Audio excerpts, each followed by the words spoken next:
కేసీజెడ్ లో ఫార్మా కంపెనీల నుంచి వచ్చే వ్యర్థాలను సముద్ర గర్భంలోకి విడిచిపెట్టొద్దని, ఫార్మా కంపెనీల నుండి వ్యర్థాలను సముద్రంలోకి విడిచిపెడుతున్న పైప్ లైన్ ను తక్షణమే తొలగించాలని డిమాండ్ చేస్తూ కాకినాడ జిల్లా పిఠాపురం నియోజకవర్గం కొత్తపల్లి మండలం కోనపాపపేటకు చెందిన మత్స్యకారులు ఆందోళనకు దిగారు.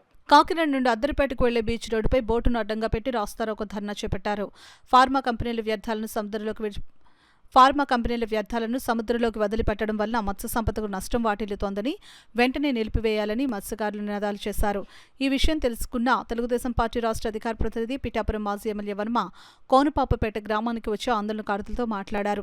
అలాగే కాకినాడ ఆర్డీఓ మల్లిబాబు, మాజీ ఎమ్మెల్యే వర్మ మత్స్యకారులతో చర్చలు జరిపారు. ఈ సందర్భంగా మాజీ ఎమ్మెల్యే వర్మ, ఆర్డీఓ మల్లిబాబు మీడియాతో మాట్లాడారు.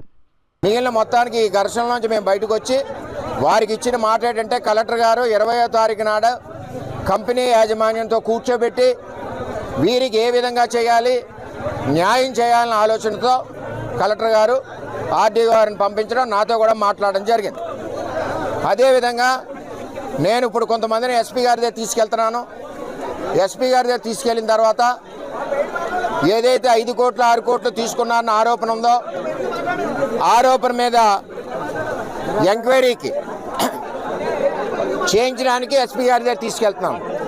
ఎస్పీ గారి దగ్గర తీసుకెళ్ళడానికి కారణం ఏంటి? ఎస్పీ గారు పంపించిన డిఎస్పీ ఏసీ వేసుకుని సుమోలో కూర్చున్నాడు, కింద దిగట్లేదు. మేము కౌరంపించాం, సిఐలు చెప్పాడు, ఎస్ఐలు చెప్పాడు, వారు దిగలేదు. తప్పేం లేదు, వారి డ్యూటీ అది, వారు ఆ విధంగా పనిచేస్తున్నారు. ఎస్పీ గారు డిఎస్పీని పంపించారు, కలెక్టర్ గారు ఆర్డీఓని పంపించారు. ఆర్డీఓ ఇక్కడ ఆల్రెడీ కలెక్టర్ గారు చెప్పిన మెసేజ్ చెప్పారు. ఆ డిఎస్పీ, ఎస్పీ గారు పంపించిన డిఎస్పీ ఆ మెసేజ్ ఇక్కడ ఎవరికి చెప్పలేదు. నేను కూడా 10 నిమిషాలు వెయిట్ చేశాను ఇక్కడ గొడవలు ఉంటాయి. ఆయన సుమోల నుంచి తిరగలేదు. ధన్యవాదాలు ఆయనకి, కోనపేట పెడతారు. అంటే ఏ గొడవలైనా ఏదైనా ఆయనకి అనవసరం లేదు, law and order okay.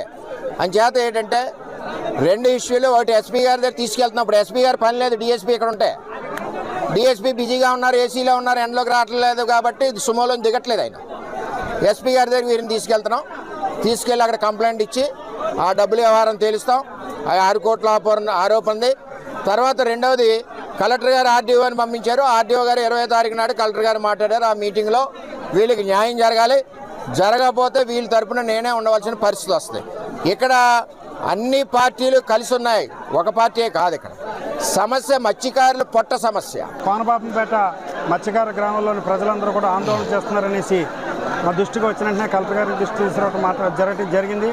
Collector గారు ఫిషరీస్ డిపార్ట్మెంట్ వారితో గతంలో జరిగింది తెలుసుకున్నారు.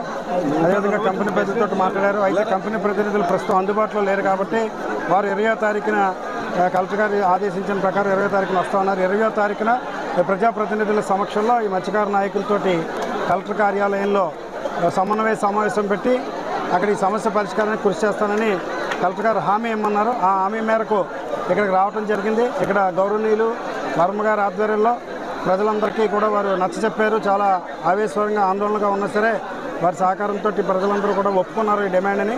20వ తారీఖున ఈ మత్స్యకార సమస్యలన్నింటినీ కూడా అరవిందో ఫార్మాతో ఉన్నటువంటి కంపెనీ సమస్యలన్నింటినీ కూడా 20వ తారీఖున కలెక్టర్ గారి కార్యాలయంలో చర్చ